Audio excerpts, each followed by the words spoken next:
Today I'd like to show you how to watercolor an image with your pastels and a blender pen. I previously showed you how to use your blender pen with your ink pads to color, but now I'd like to show you another way to use your blender pen. It's really one of the most versatile and useful tools that I have for my stamping.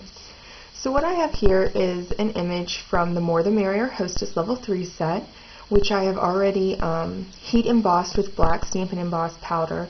I like to do that or use StazOn black ink when I'm using my blender pens, just to make sure that I don't smear my black ink or make my image cloudy. So I've got my blender pen. I've tested it on my paper to make sure it's clear because it's stained and you can't tell sometimes. And I'm just going to color in my little pumpkins.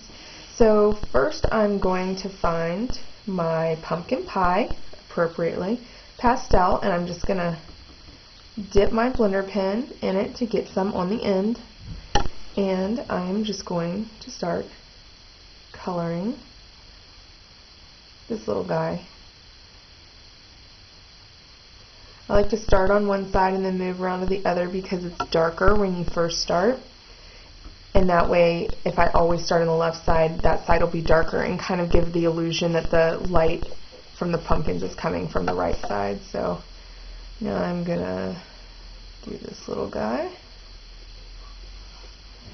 And as with all watercoloring, you know, it looks better if it's not exactly perfect. So don't stress out about it, and it is something that you do get better with practice. Here you go. And I think we'll take a little of this.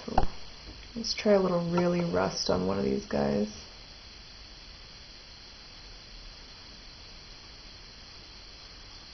That guy.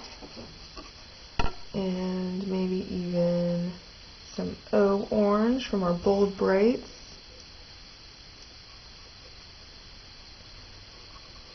Just really quickly fill these guys in.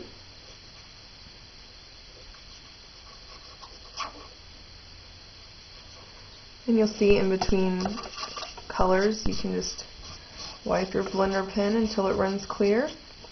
And I'm going to grab some Old Olive for my leaves.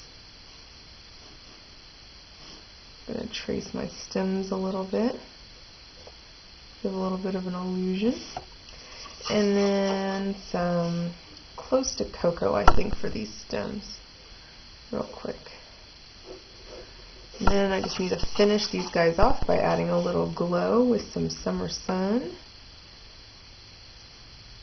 to these smiles. It's a lot faster, I think, when you have it embossed or you use the StazOn, because you're not as concerned with smearing your black, so I think you can get it done a little bit faster. And then lastly, I'm going to just take a little bit of this Going Gray, and I'm just going to add some shadows. Remember I said the light was coming off from the right, so I'll just underneath on the left side add a little shadowing, and that's just going to help add that little extra something to my little pumpkins. So here we go. So easy and simple to do. The Stampin' Pastels and the blender pens are really useful tools. You can use them in so many different ways. I hope you enjoyed learning how to use your pastels with blender pens to watercolor.